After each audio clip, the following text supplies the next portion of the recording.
Let me share with you one of the greatest reasons for the Israeli army's continuous success against its enemies year after year, war after war.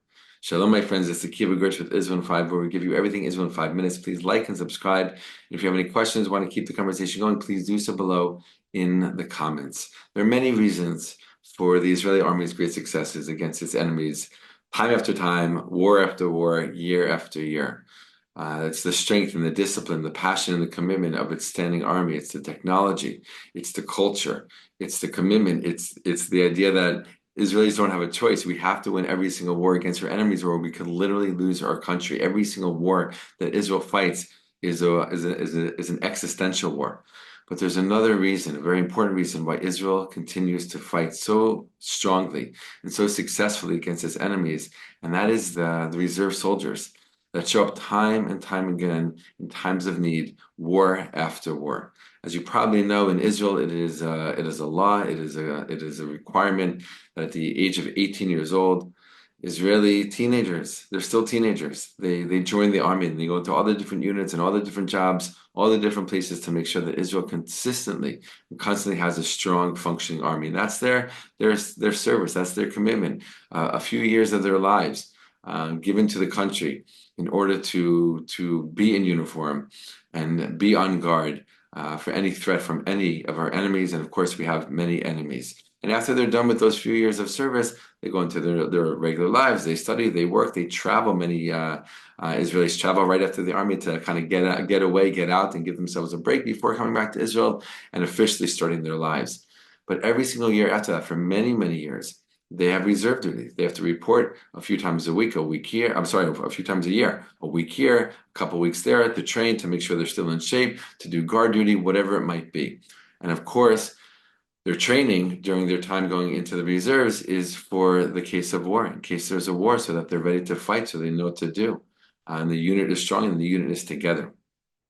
Now, it's interesting that when there is a war, in time of war, there is something called Tzav Shmoni, which is sent out to all Israeli reserve soldiers to report for fighting because there's a war, like we saw in the aftermath of October 7th last year. Now, it's not a requirement that they report to duty, but Israeli soldiers do. Israeli reserve soldiers do. Why? Because they know that without them, the country literally can fall. And especially after October 7th, we saw the most unbelievable response to the call of reserve soldiers to report for duty, more than ever before.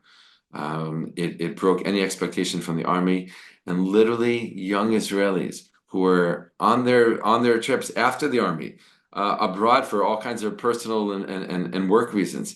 They left everything, they dropped everything, they did everything that they could to get back to Israel as soon as possible in order to go home, grab their uniform, and join the unit and join the fighting against Israel's enemies. It was an unbelievable moment. And many of these reserve soldiers have literally clocked hundreds of days of reserve duty this past year in Gaza, in Lebanon, on the borders, in all kinds of places, in all kinds of ways to make sure that our country is safe and that our country is strong. It's not an easy thing. Obviously, they have to leave their families, they have to leave their lives, they have to leave their wives, they have to leave their kids, they have to leave their jobs, everything. Many of these people have businesses, and many of these businesses have really suffered during this past year. But they continue to show up for reserve duty. They often report for reserve duty, do it for, at the beginning of the war, maybe a couple of months, a few months, they go home. And then some weeks later, maybe a month later, they're called up again. And they continue to report and they continue to come. They continue to show up in order to fight. Many reserve soldiers of this past year showing up 3 or 4 times already and spending most of this past year not at home, not at work, not with their families, not with their wives, not with their kids. It's not an easy thing, but it's an essential thing, and it's a secret ingredient, so to speak, to Israel's successes against its enemies. It's not only a numbers game; it's a passion game. These soldiers show up with great determination, great discipline, great passion, and commitment to doing all that they can to ensure the safety of the Israeli people. And this is one of the great reasons why Israel is so successful time after time, war after war, year after year, against its many, many enemies. It is a constant threat. It is an intense threat. It is a serious threat. Our enemies are out to destroy us. And the soldiers that stand on the front lines, both in the standing army and in reserve duty, are doing everything that they can to prevent that from ever happening. And thank God they're doing a very good job. So that is one of the great reasons, one of the many reasons, alongside the other reasons, why Israel's army continues to be so successful, fighting against so many different threats and so many different borders, right? And to them we say a huge thank you.